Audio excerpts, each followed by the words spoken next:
A Lisboa está a estudar a implementação de uma rede de BRTs e, portanto, já está até desenhada e, portanto, está-se neste momento a avaliar quais são as prioridades e como é que elas deverão ser implementadas. Mas, portanto, há aqui várias vertentes onde podem ser reforçadas a intermodalidade, designadamente melhorando os pontos de interface, portanto, facilitando os transbordos, reforçando a integração tarifária, que hoje na área metropolitana de Lisboa ainda temos demasiados tipos de transporte. Sim, e é sempre numa lógica modal e não numa lógica intermodal.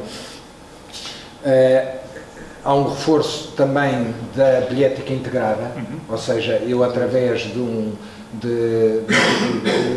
poder comprar um título de transporte de uma forma muito mais friendly, digamos, fácil do que aquilo que existe, e depois também a informação ao público, que é uma outra dimensão onde há muito caminho a fazer, e portanto as pessoas, quando nós procuramos passar do universo do transporte individual para o transporte público, estamos completamente perdidos muitas vezes, porque não sabemos qual é a oferta que existe. E é evidente que houve, toda a gente reconhece isso, um enorme desinvestimento, primeiro no sistema de transporte público, quer por questões que têm a ver com... Enfim, agora não vamos agora...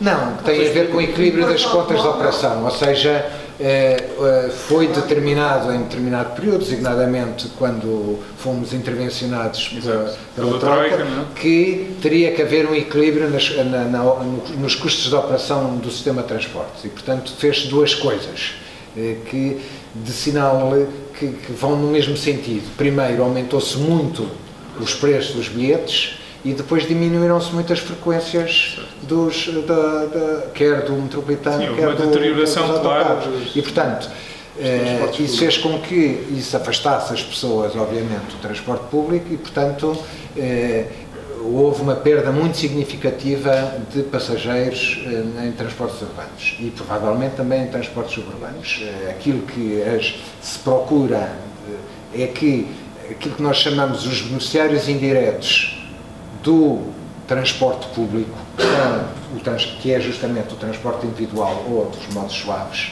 ou seja, quanto maior transporte público houver, mais facilmente as pessoas andam no seu transporte individual.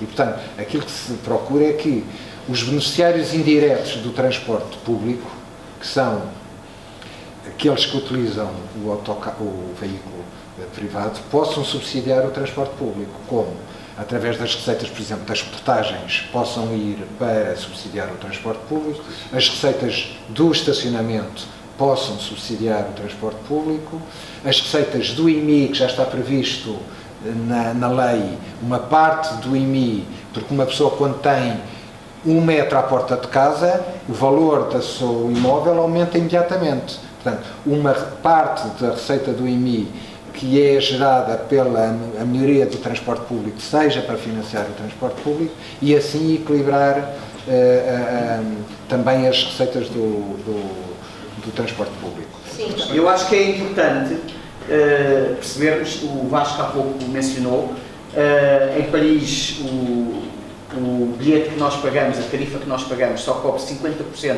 da operação do transporte público. É importante nós percebermos que eu saiba, não há sistema de transportes públicos no mundo que não seja deficitário. Mas isso é um custo que o Estado deve assumir, porque na verdade está a providenciar um serviço que, pelo menos em Portugal, é um serviço que está garantido na Constituição Portuguesa, que é as pessoas terem acesso, terem mobilidade pelo país. E por isso não pode ser visto como um prejuízo, é um investimento, é um custo que existe, mas é um investimento que o Estado faz. Por exemplo, um metropolitano transporta 45 mil pessoas por hora, um autocarro transporta 8 mil. E, portanto, entre o autocarro e o metropolitano há vários modos com diferentes capacidades. Aquilo que se procura fazer é adaptar a oferta à procura que existe.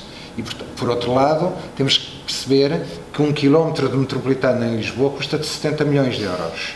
E, portanto, é uma coisa, e um corredor BRT se calhar custa 15 milhões.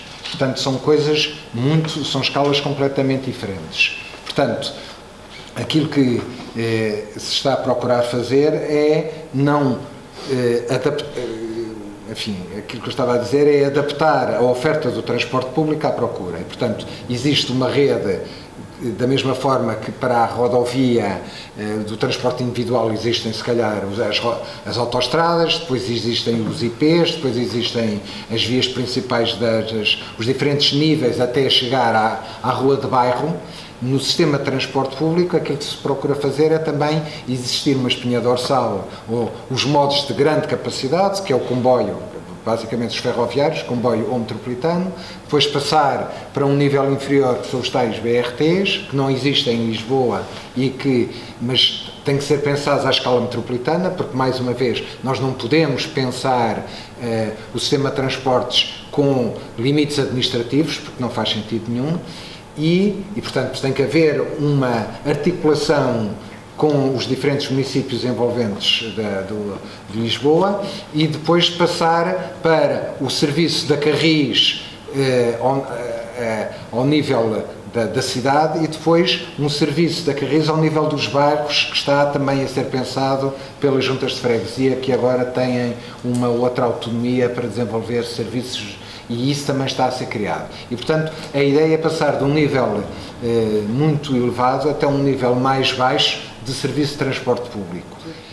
Se nós formos ver hoje a matriz energética de Lisboa, hoje ou nos últimos 20 anos, o transporte individual, ou por outra, os transportes consomem metade da energia, consomem metade da energia desta cidade, ou seja, metade é eletricidade para os alojamentos, digamos assim, a outra metade é energia para os transportes. Portanto, transporte individual, transporte coletivo, etc. E isto tem que mudar. Não é possível nós termos uma cidade onde metade da energia é consumida pelos transportes. São questões que têm que mudar e há políticas. A Câmara desenvolveu há uns anos um projeto muito engraçado que se chamava o Pedibus. O Pedibus era um processo em que os pais se organizavam com as escolas para as crianças mais pequeninas, portanto ia um funcionário da escola acompanhado de um pai voluntário e fazia aquilo que era uma espécie de um comboio de peões, de miúdos, que eram acompanhados e, portanto, havia... Permita-me interrompê-lo, porque provavelmente conhece uma pessoa que tem esse esquema montado na zona do Parque das Nações para bicicletas. Ou seja, ele organizou-se com um grupo de pais e eles têm um percurso por onde passam, vão sempre alguns adultos a acompanhar.